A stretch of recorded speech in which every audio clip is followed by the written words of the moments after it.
Bien, merci beaucoup de cet accueil. Et donc, comme vous le disiez, je vais peut-être en propos liminaire, avant d'attaquer le vif du sujet qui est prévu par cette conférence, peut-être poursuivre un peu le propos pour ceux qui étaient là la semaine dernière, qui avait été entamé par Dominique Pestre, et si vous vous en souvenez, dont le titre de la conférence était en forme de question, impact indéfectible entre guerre et science. Y a-t-il ce pacte et existe-t-il de fait pour la Première Guerre mondiale? Quand nous nous représentons cette guerre, qui est encore très présente dans notre contemporain, il n'est qu'à voir, nous sommes le 10 novembre, mais il n'est qu'à voir la production cinématographique, littéraire, l'ensemble des manifestations culturelles qui sont consacrées aujourd'hui à la Grande Guerre.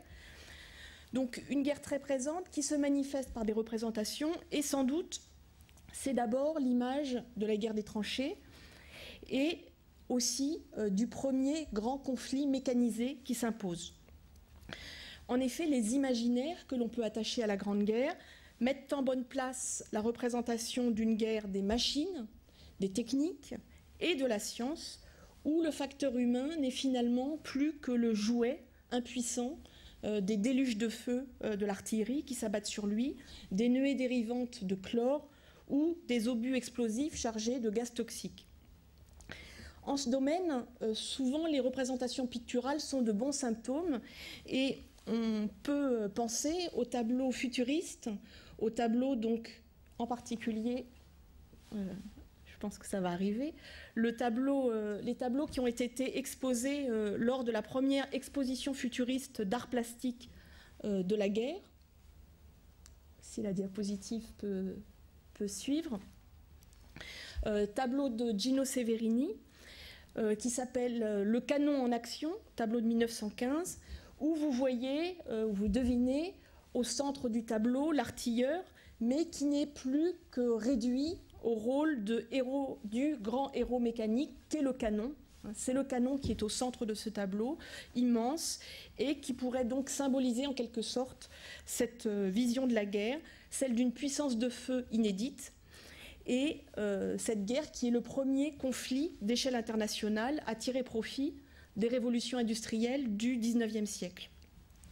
Si l'on poursuit Severini, malheureusement le tableau est en noir et blanc, mais ce tableau qui s'appelle La guerre, qui est comme le précédent peint en 1915, vous voyez sous le mot d'ordre d'anti-humanisme qui est au fronton de ce tableau, eh bien se déploie un effort maximum, c'est aussi les termes retenus par Severini, efforts maximum qui sont produits par l'électricité, le pylône sur la gauche, les mathématiques, matérialisées par les équations, les courbes, la chimie, avec la classification des alcools et des acides à droite, la production industrielle marquée par l'usine d'armement. C'est aussi, cette Première Guerre mondiale, bien sûr l'aéronautique, qui prend son essor pendant le conflit. Là, c'est un autre peintre, Mario Cironi, qui peint l'aéroplane dans un paysage urbain et qui nous fait penser aussi que cette guerre est la première à connaître des bombardements de populations civiles, donc par les avions. En effet, telle a été la perception par ses contemporains, ce n'est pas seulement une vision rétrospective, du caractère inédit de cette guerre moderne qui est devenue, selon le mot de Paul Painlevé, qui était un mathématicien, mais qui est devenu pendant la guerre ministre de l'Instruction publique, puis ministre de la guerre. Donc il qualifiait cette guerre en novembre 1915 de lutte de science et de machines, ou, pour adopter un porte-parole du camp scientifique adverse, Emil Fischer, qui était un universitaire berlinois, qui a été l'un des premiers lauréats du prix Nobel de chimie, et qui nous disait « La guerre moderne est à tous égards si terrifiante que les gens sensibles ne peuvent que regretter qu'elle tire ses moyens des progrès des sciences. » Dernière mise en image de cette guerre des machines, c'est le célèbre écrivain Ernst Jünger, qui à ce moment-là est un jeune combattant et qui va se faire le porte-voix donc de cette guerre dans l'un des plus célèbres récits qui nous est resté de la guerre des tranchées, sous le titre en français « Orage d'acier ». Et la bataille de la Somme, nous dit-il, fait rencontrer une image fidèle de l'âme de la guerre scientifique. La guerre est devenue scientifique. C'est une force irrésistible qui transforme la guerre, mais qui transforme aussi le guerrier. Je vais me permettre une citation, ce sera une des rares de cet exposé. Le champ de bataille, nous dit-il, le champ de bataille moderne, est comme une immense machine endormie, avec des yeux, des oreilles et des bras innombrables, dissimulés et inactifs, qui attendent en embuscade le moment où tout se jouera. Puis, d'un trou dans le sol, une unique lumière rouge s'élève en un prélude embrasé, 1000 fusils rugissent dans l'instant, et d'un seul contact, déclenché par d'innombrables leviers, l'œuvre d'annihilation commence son pilonnage. Donc, mécanisation du champ de bataille, mais ce qui me semble intéressant dans le propos de Jünger également, c'est la transformation du guerrier, la mécanisation elle-même du guerrier, qui devient ce guerrier d'acier que Fernand Léger peint en 1917, d'un tableau qui s'appelle la partie de cartes, et qui est un aboutissement de cette mécanisation à la fois de l'homme, enfin de l'homme à l'image de la machine. En quelques mots, comment caractériser ces relations entre guerre et science qui ont été nouées pendant le premier conflit mondial? La guerre de longue durée a mis en valeur, aux yeux des contemporains, que des mutations techniques radicales s'y étaient déployées. Les belligérants, quand ils sortent de la guerre fin 1918, sont dans un environnement technique bien différent de celui qui dominait l'entrée en conflit, qu'il s'agisse de l'emploi massif des chars, des avions, des sous-marins, des gaz, des explosifs. La technique a comme façonné la guerre, ça c'était l'expression de Lloyd George, qui l'appelait la guerre des ingénieurs. Dans cette mesure, la préoccupation des historiens des sciences a été d'essayer de mesurer le poids que la science avait pu jouer sur l'issue du conflit, et en fait plutôt de nuancer ce rôle des sciences. Ils ont souligné ainsi que, certes, les changements avaient été manifestes, mais ils n'avaient sans doute pas été décisifs dans la victoire, qui reposait finalement sur des armes déjà en usage lors du déclenchement de la guerre, et qui reposait surtout, peut-être plus que sur l'effort scientifique, sur l'immensité de l'effort de production industrielle, plus que sur de véritables ruptures technologiques. Donc finalement, on insistait sur les limites de l'aéronautique, sur les limites des gaz de combat, dont on a mis en valeur qu'une fois l'effet de surprise épuisé, finalement, ils avaient eu un assez faible impact stratégique. Ce qui ne diminue en rien, naturellement, leur terrible effet sur les corps et sur les esprits, un effet psychologique de premier plan. On a débattu aussi de la nouvelle hiérarchie des disciplines qui était déterminée par la guerre et d'une concurrence, en quelque sorte, que se livraient physique et chimie dans la prééminence de leurs effets stratégiques. On avait ainsi désigné le conflit traditionnellement comme la guerre des chimistes, et surtout en pensant aux explosifs, puisque les explosifs ont causé la moitié des morts répertoriés sur tous les théâtres d'opération, donc peut-être davantage que guerre chimique, parce que guerre des gaz. Pour finir ce propos, je voudrais enfin insister sur le fait que, certes, les sciences ont influé sur la mutation de la guerre moderne, mais elles se sont trouvées en retour durablement touchées par la militarisation. C'était le débat qui avait surgi la semaine dernière sur guerre et science et guerre en retour.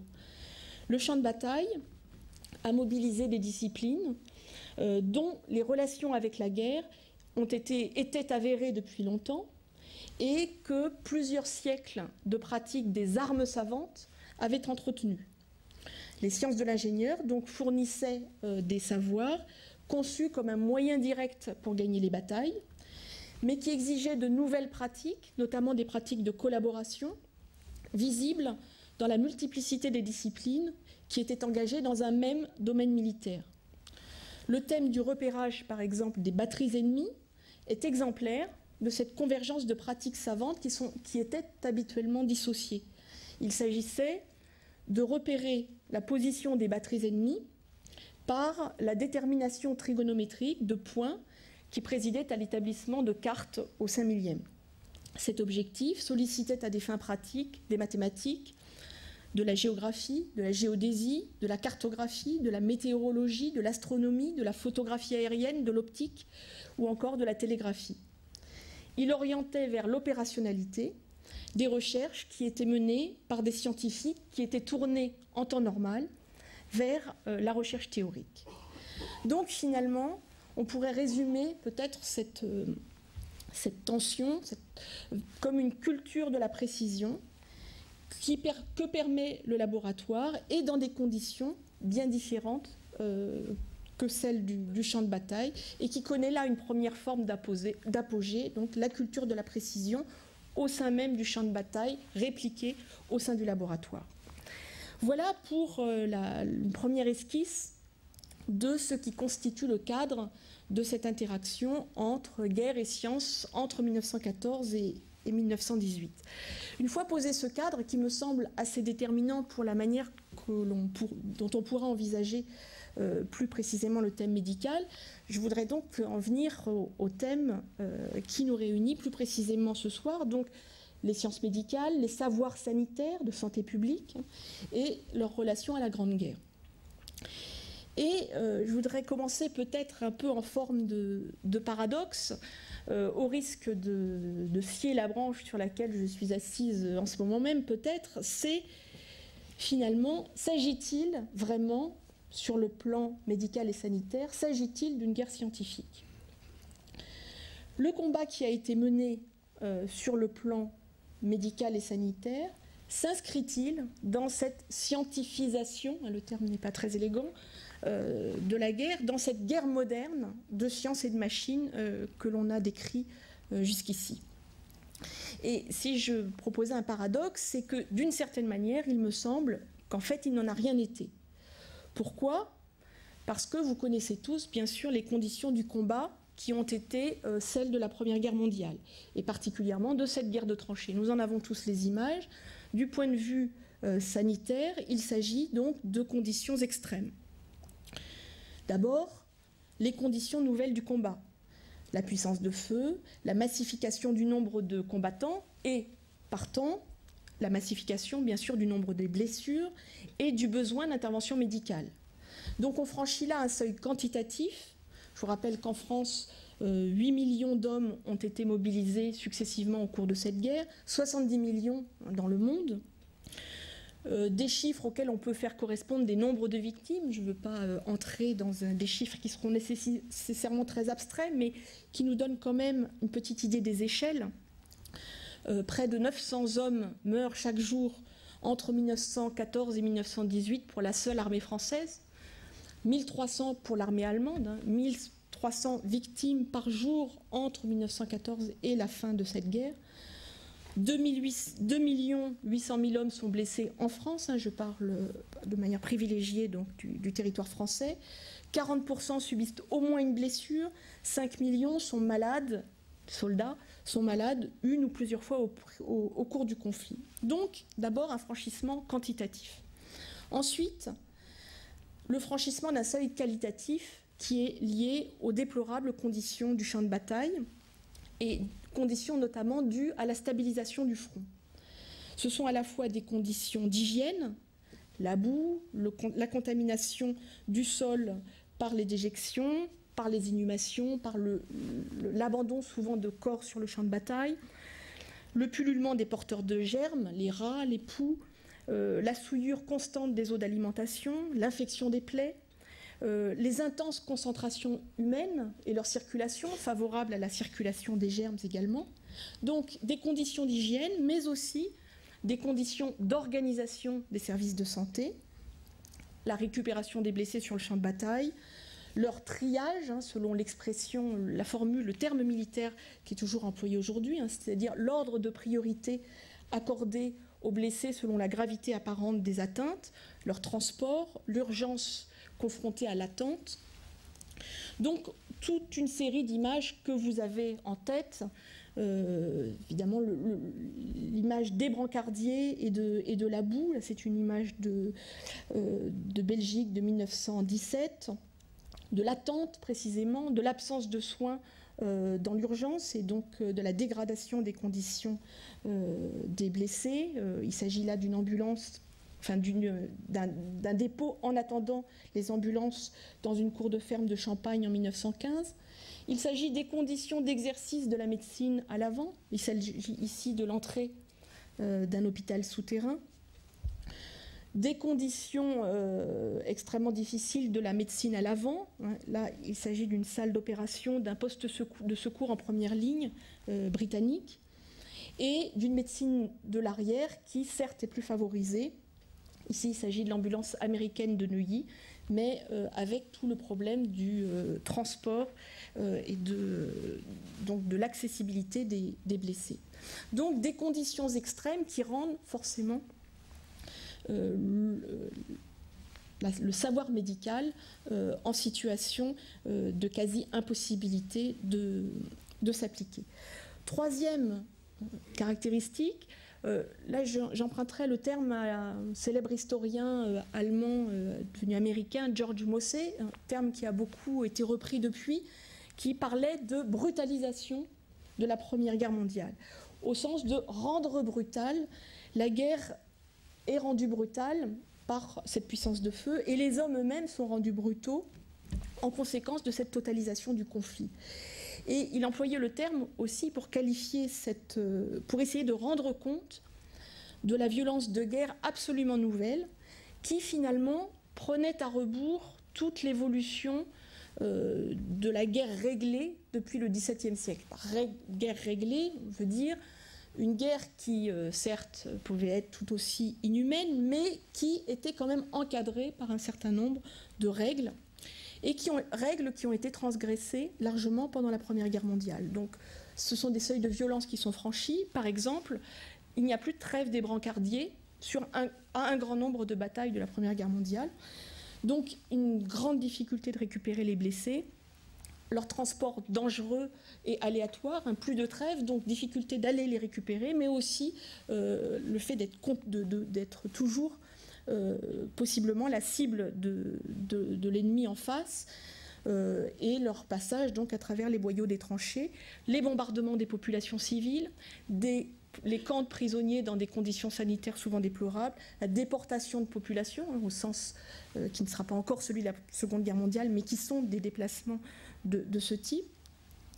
D'autre part, bien sûr, la gravité nouvelle des blessures infligées, des dégâts infligés au corps qui sont notamment dus à la fragmentation des projectiles, aux éclats d'obus qui sont hérissés d'aspérité, si bien finalement que l'on a pu évaluer à partir de comparaisons avec les guerres napoléoniennes. Là, je renvoie aux travaux de l'historien John Keegan, qui est un historien militaire anglais, qui a comparé en particulier Waterloo et la bataille de la Somme. La comparaison était osée, mais il l'a menée avec beaucoup de documentation, et qui établit finalement que le taux de survie des blessés est meilleur et plus important au début du XIXe siècle qu'un siècle plus tard, en 14-18, du fait des blessures très complexes liées aux effets de l'artillerie. Donc, une dégradation, de nouvelles formes de blessures, dont les plus emblématiques dans leur nouveauté sont sans doute cette image des gueules cassées. Il s'agit là d'une eau-forte d'Autodix qui montre les dégâts causés donc aux blessés de la face. C'est une eau-forte qui est extraite d'une série qui s'appelle La Guerre, qui est exposée à l'Historial de Péronne. Et également, là aussi, une nouveauté dans ces dégâts, c'est les dégâts causés par les gaz. Il s'agit là d'une équipe de santé française qui soigne un gazé allemand à l'hôpital de Chanzy. Caractéristique suivante, c'est qu'au lieu d'une médecine de haute technicité, à laquelle on pourrait penser dans le cadre d'une scientifisation de la guerre, eh bien, il s'agit souvent d'un extrême dénuement des réponses qui peuvent être apportées à tous les mobilisés. Dans toutes les armées, par exemple, les soldats sont équipés de modestes pansements individuels, qu'ils sont chargés, si leur état le permet, d'appliquer afin d'éviter les hémorragies. Mais on reste à un stade d'encadrement individuel très limité, et à un stade finalement de soins, de réconfort, où tout le monde a en tête le rôle, là aussi emblématique, joué par l'infirmière, un personnage symbole de l'intervention médicale, qui est donc plutôt du côté du soin que de la science médicale hautement technique. Et là, vous voyez par exemple ce transfert aussi des rôles entre hommes et femmes, puisqu'il s'agit dans un cadre tapissé de velours, d'un portrait d'une jeune femme, d'une médaille commémorative de l'Association des Dames françaises, et en dessous la date 1914-18, c'est-à-dire une expérience de guerre féminine, puisque les femmes ne sont pas autorisées à combattre, ce que certaines infirmières ont dit regretter et ce qui pouvait justifier leur engagement, et donc qui constitue un tableau d'honneur en tout point comparable à ceux qu'ont composé beaucoup de soldats survivants. Enfin, dernier élément qui contrarie le déploiement d'une science médicale et sanitaire, c'est la déstabilisation des savoirs par les obstacles qui s'opposent à la circulation de l'information. Ce sont les effets de la censure.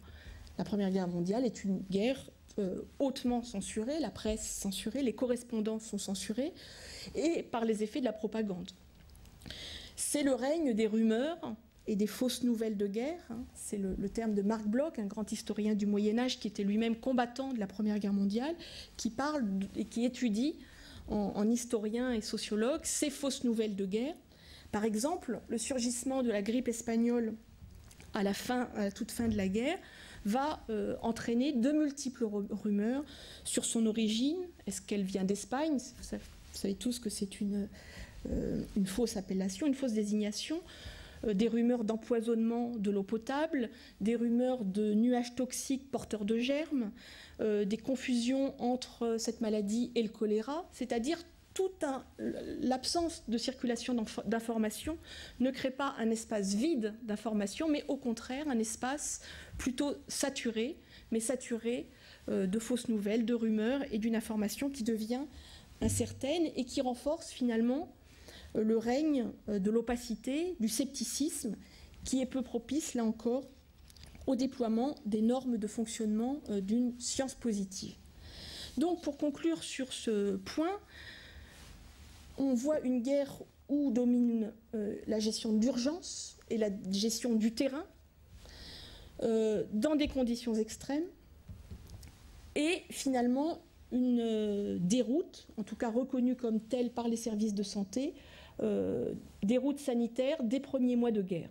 On a souvent employé, et c'est les services de santé eux-mêmes qui l'ont ensuite adopté, la formule Charleroi sanitaire, ce qui était quand même paradoxal, puisque la médecine de guerre bénéficiait pour la première fois des incontestables progrès médicaux du XIXe siècle, d'une chirurgie du champ de bataille qui combinait l'anesthésie et les antiseptiques, d'une organisation efficace, par exemple dans le système d'évacuation des blessés, mais qui, malgré ces conditions, voyait se produire une régression, un retour en arrière par rapport à l'état de savoirs sanitaires et médicaux d'avant la guerre. Donc finalement, le poids de cette guerre des machines casse la possibilité véritablement de cette médecine qui avait fait ses preuves et qui aurait pu être plus efficace et plus secourable lors du déclenchement de la Première Guerre mondiale. Alors bien sûr, si l'on adopte cette grille de lecture, on voit qu'on est assez loin finalement de ce pacte entre guerre et science. C'est une guerre moderne, mais c'est plutôt une guerre moderne en termes de destruction qu'en termes de sanitaire et médical. Alors, évidemment, pour poursuivre cet exposé, sinon il prendrait fin dès maintenant, évidemment, on peut aussi changer de grille de lecture et finalement renverser la proposition. Ce n'est pas un goût du paradoxe, mais voir comment, par ailleurs, on peut envisager que la guerre se présente aussi dans le domaine sanitaire et médical comme une entreprise de science. Donc ça serait le troisième volet de cet exposé, qui en comprend 4. La guerre de 14-18 dans le domaine médical et sanitaire est aussi une entreprise scientifique. D'abord, c'est le premier point, parce qu'elle mobilise des compétences professionnelles et scientifiques. Vous savez que la Grande Guerre, c'est la guerre de la mobilisation générale, une mobilisation indistincte, d'abord dans la perspective d'une guerre courte. La guerre sera courte, tout le monde doit combattre et cesser ses activités. La priorité absolue est donnée au champ de bataille. Mais il s'avère très vite, dès 1915, que la guerre sera longue. Tout le monde en a conscience, hein, les états-majors en ont absolument conscience, et les scientifiques vont, dans toute l'Europe, avant les États-Unis qui n'entreront en guerre plus tard, vont dans toute l'Europe presser leur gouvernement de mettre leur savoir, plutôt que leur personne, au service de la nation. Ils réclament une mobilisation spécifique de leurs compétences et leur intégration dans les institutions de recherche de l'État. La presse va se faire l'écho de ce débat public, qui émerge notamment dans les colonnes du Times en juin 1915, à l'initiative de l'écrivain Wells, l'écrivain d'anticipation, et du physicien Rutherford. Le nombre des hommes de science était déjà insuffisant, disait-il. On ne pouvait sacrifier un groupe aussi important pour l'intérêt national, pour cette guerre qui est aussi une guerre de science.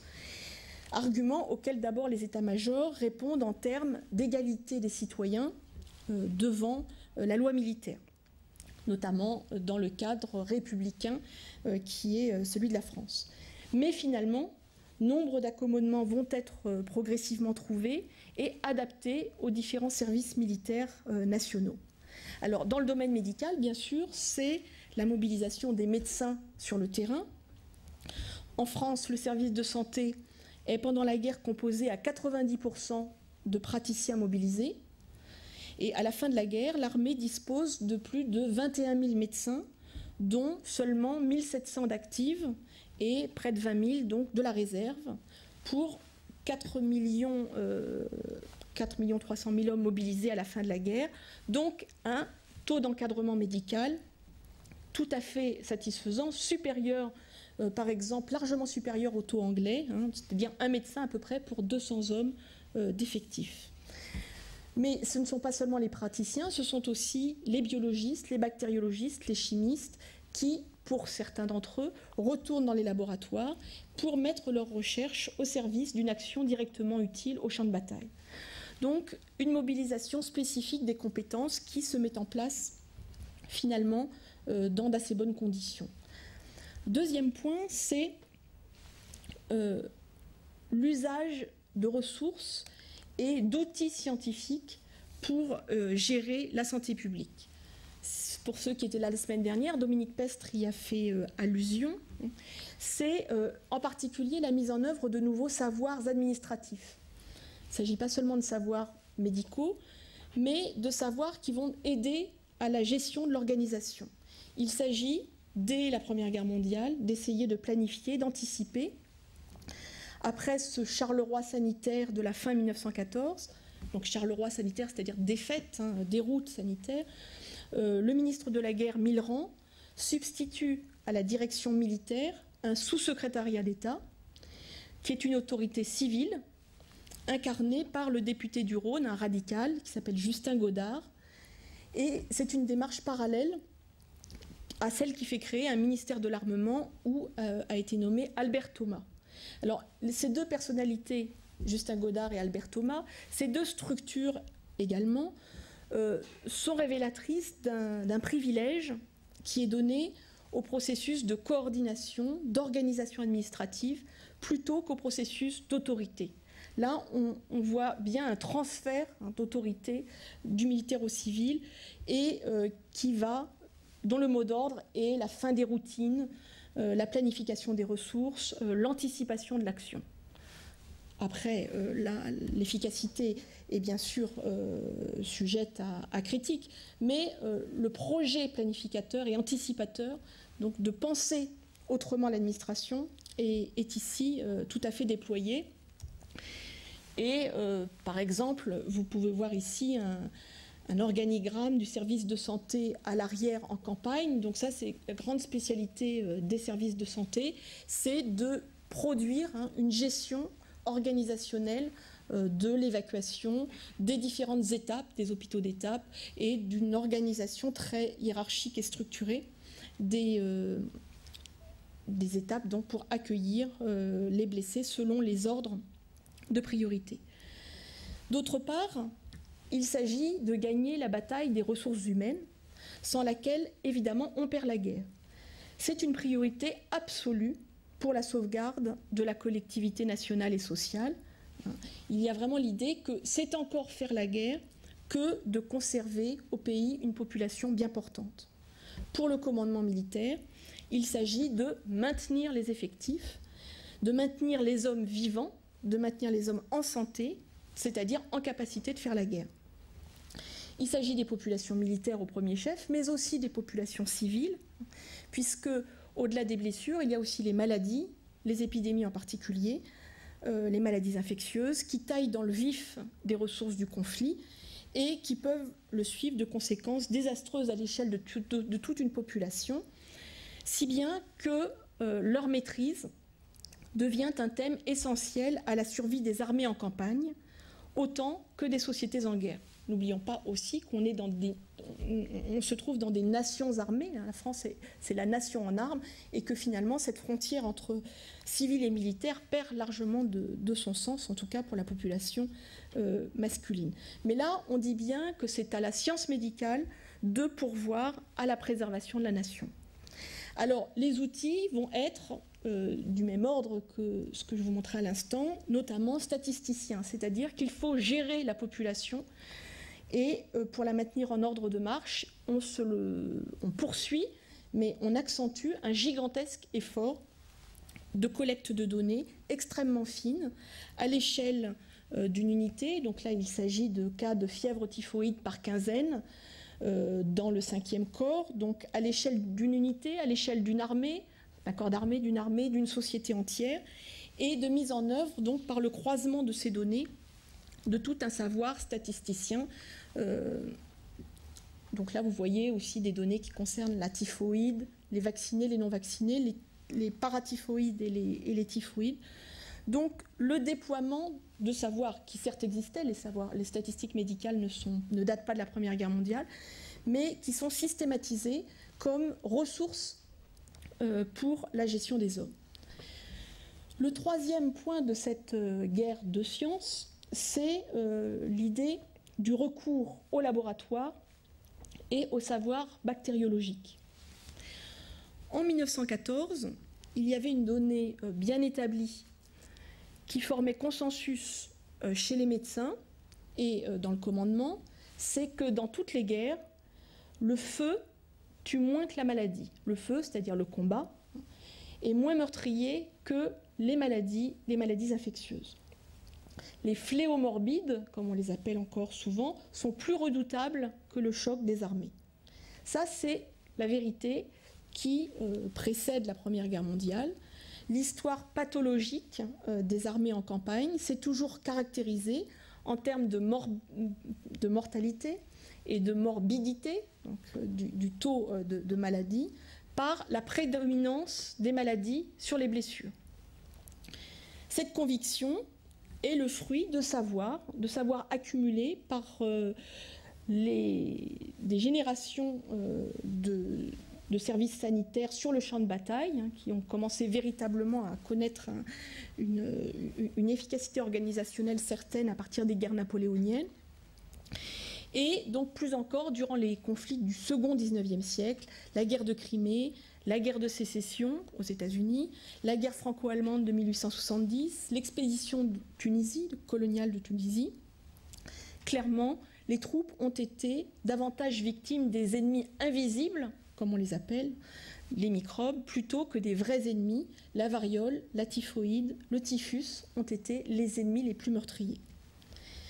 Par conséquent, tirant expérience de ces savoirs, on sait que la guerre de 14 doit se tourner contre toutes ces formes d'ennemis, les ennemis visibles et invisibles. Et c'est le médecin ou le savant de laboratoire qui va être promu le nouveau général de ce champ de bataille d'un autre type. Donc il s'agit d'une militarisation de la médecine qui va imprégner le langage courant, plein de métaphores qui circulent d'un champ à l'autre, de l'armée à la médecine et retour, là aussi, on avait déjà vu ça depuis la fin du XIXe siècle, mais il y a vraiment l'idée d'une grande guerre sanitaire, d'une grande guerre prophylactique qui doit être déclarée contre l'invasion des maladies contagieuses, contre le microbe criminel, toujours pour la préservation de la collectivité. Pour mener cette lutte, les militaires vont avoir recours aux moyens que la science peut offrir. Deux types d'acteurs sont ici mis à l'honneur, les hygiénistes et les bactériologistes, qui, l'un et l'autre, les uns et les autres, avaient connu une très grande faveur à la fin du XIXe siècle. L'hygiénisme, d'abord, qui entend prévenir plutôt que traiter, fonde la prophylaxie comme une vertu civique et patriotique. Donc il s'agit d'éviter l'éclosion des maladies infectieuses et d'en enrayer l'extension. Un nouveau bréviaire hygiénique est adapté à la guerre. Il s'agit le plus exhaustivement possible d'immuniser par les vaccins, d'épurer les eaux, de désinfecter les locaux, les vêtements, les objets contaminés, d'assainir les tranchées, d'incinérer les matières souillées, de décontaminer les salles d'opération. Et la guerre va démultiplier les échelles d'intervention de cette prescription hygiénique, de cette injonction, pourrait-on dire. Elle l'applique à l'individu contagieux, aux soldats que l'on encadre par des règles de tempérance, par exemple le chapitre très important de la lutte contre les maladies vénériennes, mais aussi ces prescriptions sont appliquées à l'espace des tranchées, à l'espace du champ de bataille lui-même. Comment assainir le champ de bataille? Assainir le champ de bataille, c'est une image assez affreuse qui est en fait que faire avec les morts, que faire avec les cadavres. Ou même c'est appliqué aux villes bombardées, sur lesquelles on recommande par exemple de projeter du désinfectant avec des lances à incendie. Donc il y a tout un discours qui est adapté aux différentes échelles de sa possibilité d'intervention. Alors, bien sûr, les réalisations, parfois telles que nous les montre la propagande, sont magnifiques. La propagande, c'est-à-dire il s'agit d'installations qui ont existé, hein, sont là des étuves et douches donc, de la section d'hygiène corporelle du service de santé. Mais comme vous l'imaginez, ce type d'installation de dispositif était très rare sur le front. Et c'est toute la généralisation aussi des autoclaves, des étuves, si possible dans tous les lieux d'accueil des blessés, à l'arrière bien sûr, ça va de soi, mais si possible dans tous les lieux de l'avant, puisque finalement l'ensemble de cette médecine de Première Guerre mondiale va être plutôt, après la déroute des services sanitaires, le retour d'arrière vers l'avant du soin apporté au plus près du blessé de la manière la plus prompte, et donc de faire aussi déplacer le système d'organisation sanitaire vers l'avant, c'est-à-dire à côté des lignes. Voilà pour l'hygiénisme. Pour la bactériologie, on sait bien qu'elle a transformé depuis les années 1880 la représentation de la maladie. Elle a mis en valeur le rôle essentiel de l'infiniment petit dans l'étiologie de la maladie, avec la microbiologie. Elle a fondé sur la connaissance des agents pathogènes, donc les savoirs sur les principales infections. Donc, une fois connue la cause des maladies épidémiques, on cherche le germe, on prend le malade, on cherche le germe, et il suffit de connaître le mode de transmission pour comprendre la maladie, l'air, la terre, les insectes, par exemple pour la propagation du typhus, ou le contact interhumain pour la typhoïde ou la diphtérie. Et donc, il y a l'idée ici qu'avec la bactériologie, on dispose d'une méthode, d'une technique éprouvée, qui permet finalement, en chaque cas, de parvenir à une solution. En chaque cas, un germe, et un germe appelle un vaccin ou un sérum. Donc finalement, à ce qui est considéré comme les erreurs du passé, c'est-à-dire l'origine des épidémies par jeunesse spontanée ou par phénomène miasmatique, environnemental, on va opposer la certitude du germe identifié, répertorié, une vérité qui constitue donc le socle du traitement par vaccin ou par sérum. Alors pendant le conflit, le temps, évidemment, n'est plus au colloque singulier entre le médecin avec son malade, mais l'heure est à la médecine des grands nombres, au rendement statisticien de l'épidémiologie comparée, appliqué au champ de bataille, comme on le voyait tout à l'heure dans les courbes. Et le bras armé de cette science va prendre corps dans le laboratoire, qui est un espace théorique et pratique, qui est par la guerre déplacé au front, en tout cas partiellement déplacé au front, en première ligne. En effet, près de 200 formations mobiles, qu'on appelle les laboratoires de bactériologie d'armée, sont affectées à l'hygiène et à l'épidémiologie et attachées au grand quartier général. Elles sont complétées par l'organisation d'un laboratoire central de prophylaxie des armées et de laboratoires de bactériologie et toxicologie par division, par corps d'armée. Au dispositif, on ajoute la création de médecins consultants, attachés aux médecins d'armée, qui sont chargés précisément de cette surveillance de l'hygiène des troupes, des cantonnements, des camps de prisonniers, de la désinsectisation, si importante, ou de l'hygiène individuelle. Donc ces formations montent au front et ont vocation à identifier les germes dans les plaies des blessés, autant qu'à identifier l'épidémie, donc en pratiquant cette recherche dans les milieux de culture. Ce qui fait que là, on retrouve le laboratoire qui avait connu une sorte d'apogée à la fin du 19e et qui reprend aussi donc, sa place comme celui qui fournit la vérité ultime, qui va trancher toutes sortes de débats opposant entre eux les médecins militaires ou les sociétés savantes. Parce que dans les tranchées, nombre de pathologies sont encore très mal identifiées. Les fièvres des tranchées, comme on les appelle, identifier la différence entre une typhoïde ou une paratyphoïde, par exemple, des savoirs qu'on croyait bien établis sont, par les conditions de la guerre, rendus beaucoup plus difficiles. Donc l'usage de la bactériologie, ici, vient consolider, renforcer un certain nombre de ces savoirs.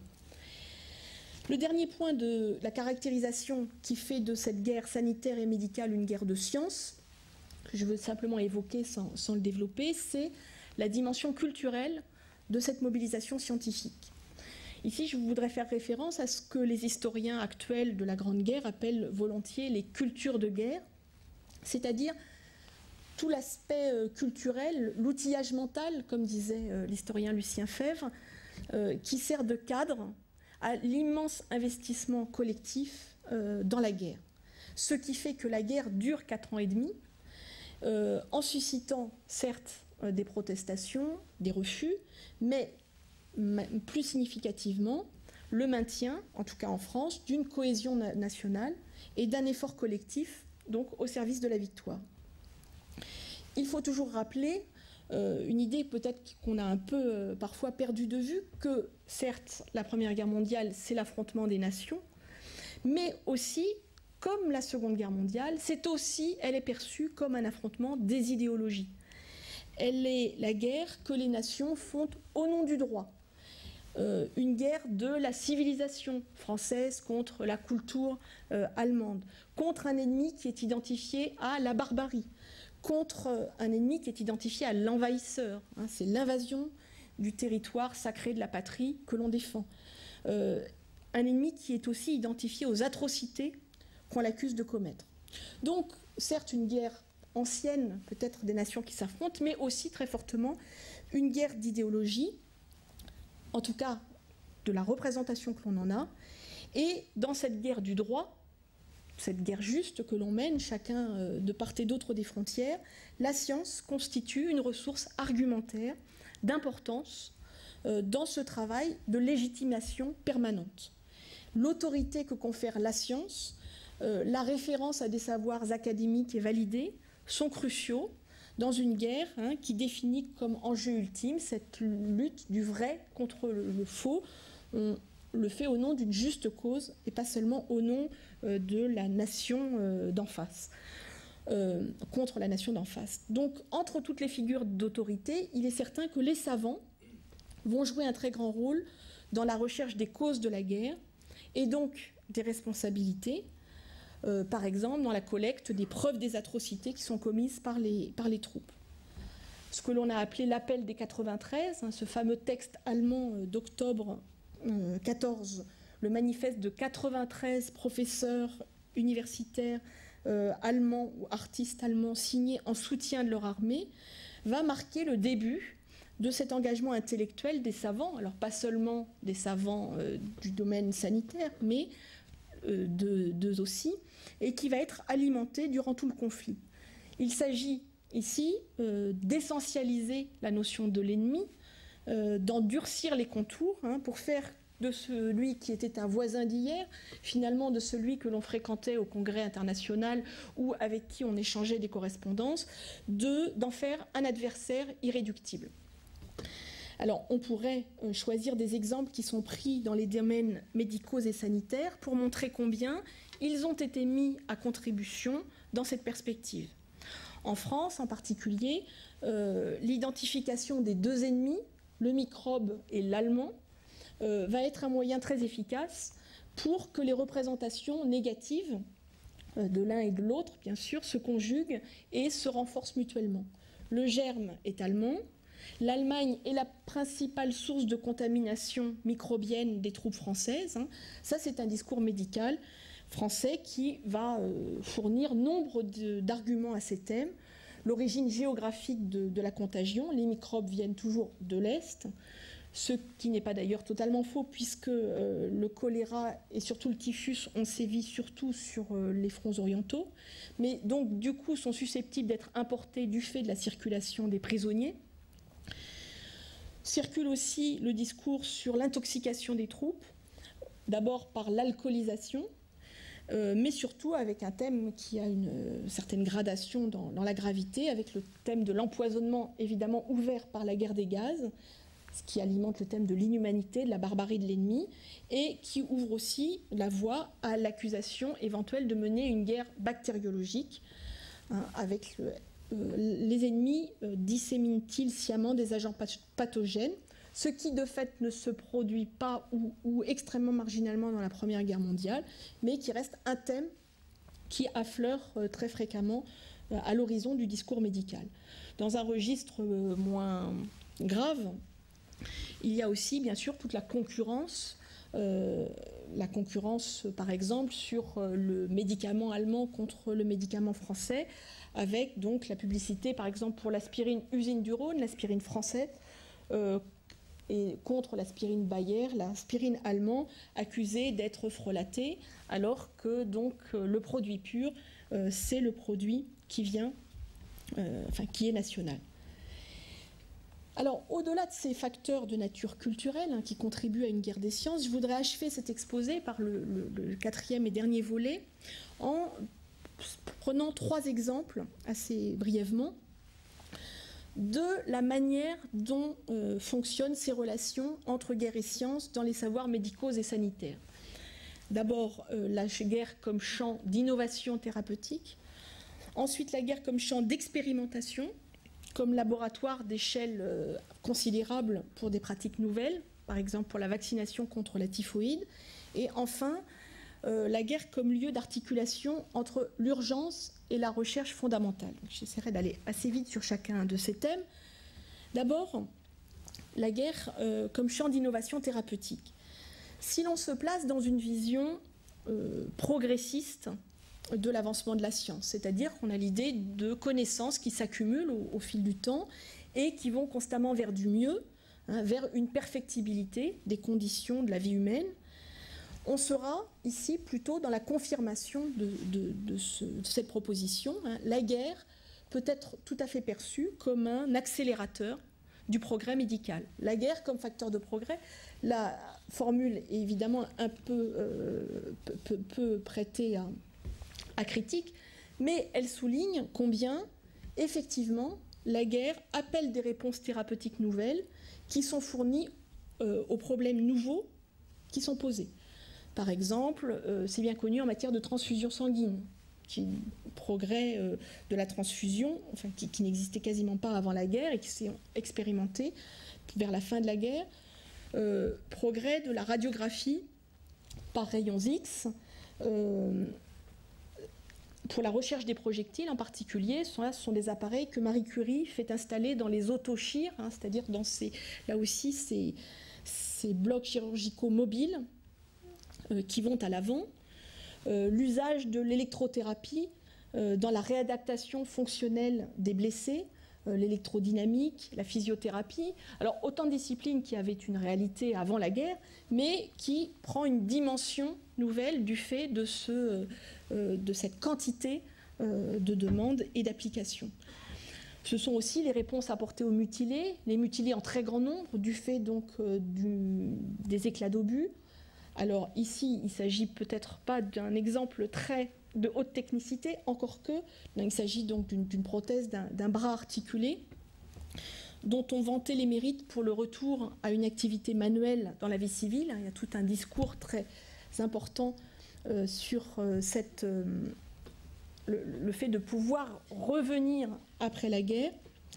Donc des prothèses qui sont très perfectionnées, mais surtout dans le chapitre des mutilés et des réponses apportées aux mutilations, on peut surtout penser au progrès, si je garde le terme, de la chirurgie qui va prendre en charge les blessés de la face et les greffes d'os, les greffes de peau par exemple, qui en sont la réponse. Enfin, et c'est peut-être l'exemple le plus conséquent en termes d'investissement scientifique, les réponses apportées à la guerre des gaz. Bien sûr, il y a l'effort scientifique de recherche chimique d'armes offensives et de mécanismes de dissémination, mais aussi tout l'effort défensif qui réside dans les procédés de détection des gaz et l'ensemble des recherches médicales et pharmaceutiques en vue de la protection des soldats, de l'étude physiologique des organismes qui sont confrontés au gaz, d'une organisation médicale qui soit adaptée à ces pathologies. Donc en France, par exemple, contribue à la guerre chimique, ce qui ne veut pas dire, encore une fois, seulement guerre offensive, le laboratoire municipal de Paris, la Sorbonne, l'École supérieure de pharmacie, la faculté de médecine, le Collège de France, où les milieux scientifiques se côtoient en vue de pratiques collaboratives entre donc, milieux chimistes et milieux médicaux. Donc un laboratoire de cette recherche chimique, ou, autre exemple, une remorque de la Croix-Rouge pour détecter les gaz asphyxiants sur le terrain, hypérite, chlore, acide cyanhydrique, le but étant de trouver la parade thérapeutique. Et la parade d'abord en termes de protection.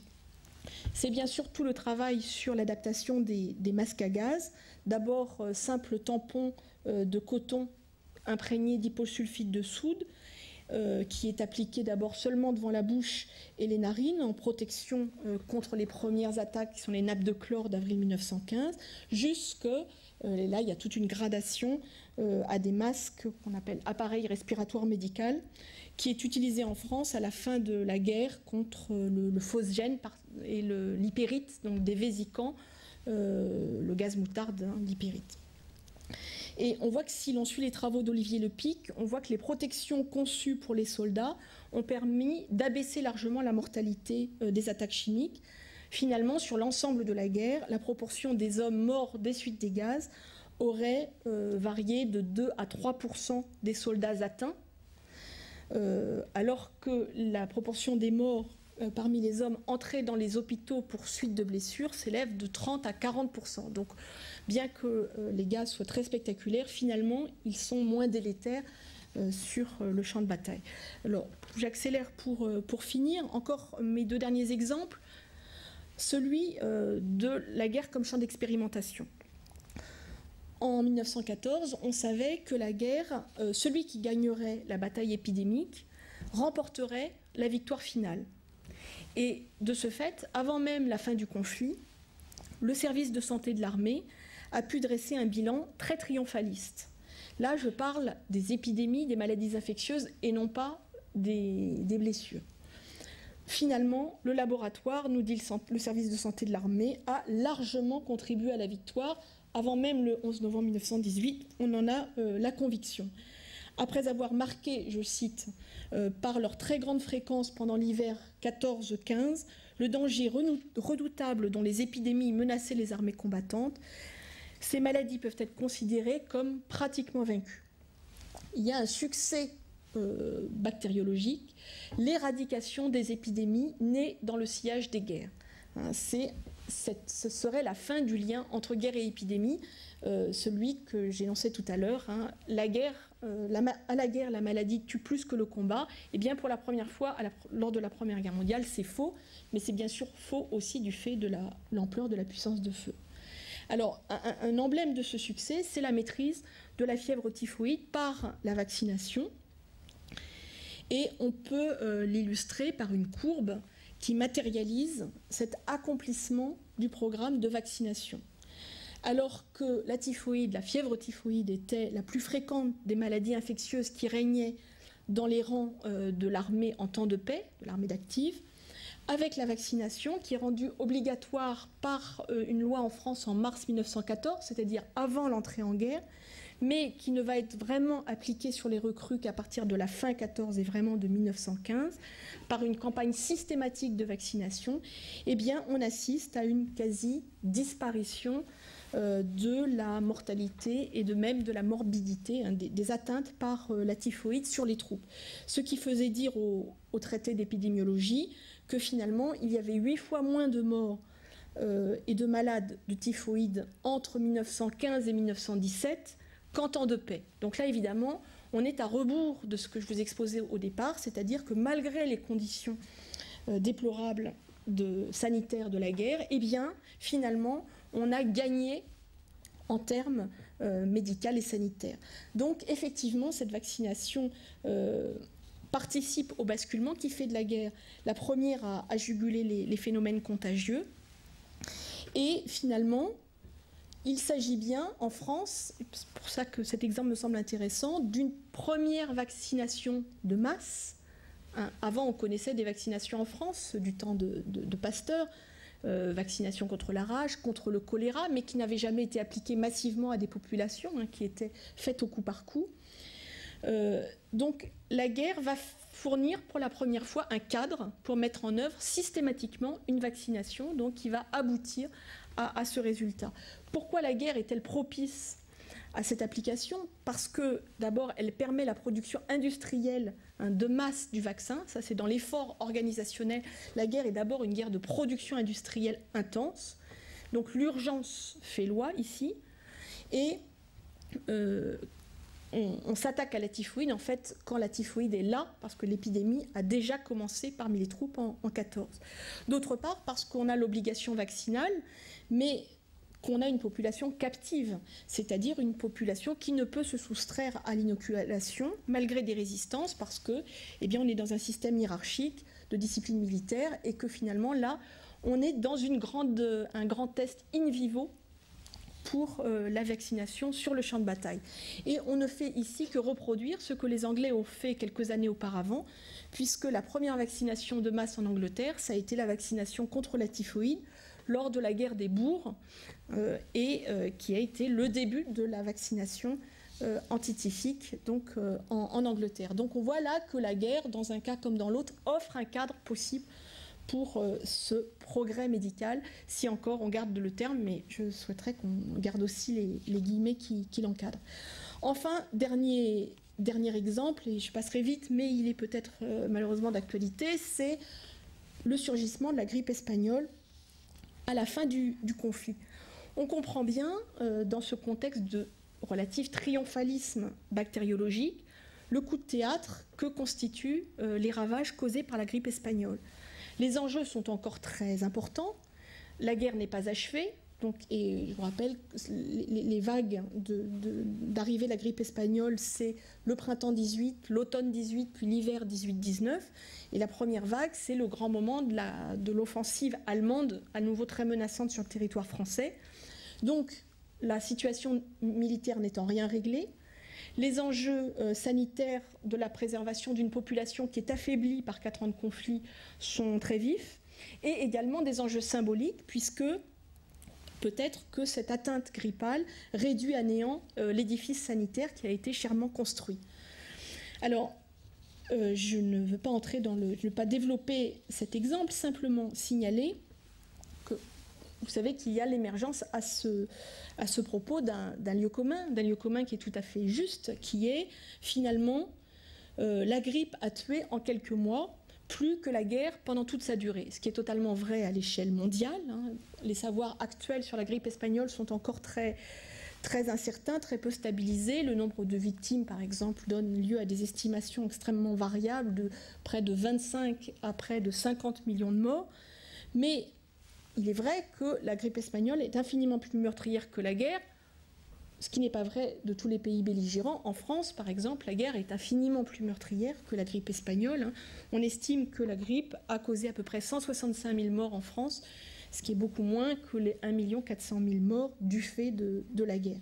Mais sur le point qui nous retient ici, qui est la relation entre guerre et science, je voudrais simplement dire qu'il va y avoir, à l'occasion de la grippe, dans l'urgence, puisqu'on est face à des atteintes extrêmement brutales, le déploiement d'abord d'un effort de recherche fondamentale très important et de multiples controverses, puisqu'on est dans l'incertitude totale sur l'élément pathogène, et pour cause, puisqu'on est dans une recherche bactériologique et on ne connaît encore pas, on ne connaît pas avant les années 30 du XXe siècle le virus qui est l'agent pathogène de la grippe. Mais de multiples controverses se déploient dans cette recherche fondamentale sur l'origine géographique de la maladie, sur les modes de contagion, sur l'agent pathogène, l'étiologie de la maladie, qui est responsable du mal, sur les traitements, sur la responsabilité des autorités sanitaires et politiques. Et que finalement, on voit que dans le cadre de la guerre, et malgré l'urgence, eh bien, il y a tout un déploiement. Enfin, la science fonctionne comme un débat assez public, qui finalement n'est pas clos. Il n'y a pas clôture des controverses, puisque finalement, on ne clôturera ces débats que donc dans les années 40 à peu près du XXe siècle. Il y a un échec à décrire cette réalité pathologique, mais il y a donc toute une fermentation de cet effort de recherche fondamentale. Alors, en quelques instants seulement, pour conclure, je voudrais peut-être revenir, là encore, pour rebondir sur la semaine dernière. Je n'ai pas passé ma dernière diapositive sur les précautions à prendre contre la grippe, sur donc la question de la responsabilité qui était évoquée donc, lors de la dernière conférence. Après la guerre, ils ont été assez rares ceux qui ont mis en accusation la science homicide à l'égard, à l'instar de l'historien français Jules Isaac en 1922, c'était son terme. Je le cite, « Nous venons de faire pour la première fois l'expérience de ce qu'est la guerre scientifique. Si la guerre a tourné en catastrophe, c'est à la science qu'il faut s'en prendre et à elle seule. Par elle, la capacité homicide et destructive de la guerre s'est trouvée décuplée, centuplée. » Mais finalement, cette voie est assez exceptionnelle et est plutôt répandue l'idée, la conscience d'avoir mené une guerre du droit, une guerre juste, qui pousse plutôt à reprendre la voie des activités d'une science normale. On retourne à ces activités après la parenthèse terminée. Finalement, pour certains, si l'on pousse encore l'exemple, le paradoxe, la science peut-être même civilise la guerre. C'est le point de vue un peu extrême d'un Britannique, Haldane, un des fondateurs de la biologie moderne de l'évolution, ancien combattant de la Grande Guerre, qui finalement écrit dans les années 20 des pamphlets et des publications pour défendre la légitimité de la guerre chimique, la guerre des gaz, en disant finalement qu'elle n'est pas plus condamnable que le déluge de l'artillerie et que finalement on peut défendre son emploi sur la base de raisons humanitaires, c'est-à-dire finalement la guerre des gaz, nous dit-il, cause relativement peu de morts, elle incapacite, elle invalide temporairement, mais elle est peu meurtrière, et donc d'une certaine manière la science joue un rôle civilisateur pour la guerre. Et finalement c'est aussi peut-être le point de vue que l'on peut avoir de l'intervention médicale dans la guerre. Parce que sauf à mener la guerre bactériologique, ce qui n'a pas été le cas, je vous le disais tout à l'heure, dans cette guerre, finalement la science médicale est quand même d'abord ce qui aide à supporter l'inhumanité de la guerre. C'est pourquoi le thème du progrès médical dans la guerre que j'évoquais continue de trouver des résonances et d'être populaire par la guerre porteuse d'innovation ou d'expérimentation ou de recherche. Si l'on veut quand même, enfin pour finir, malgré tout garder une distance critique vis-à-vis de cette notion de progrès médical, on peut rappeler quand même que nombre de médecins se sont, pendant le conflit, interrogés sur la portée éthique de leur engagement, qui consistait engagement qui consistait à remettre en santé des blessés ou des malades pour les renvoyer sur le champ de bataille meurtrier. C'est une obligation qui était faite à ces médecins, mais qu'un certain nombre d'entre eux traduisirent néanmoins sous la forme d'un dilemme éthique. Voilà, je vous remercie.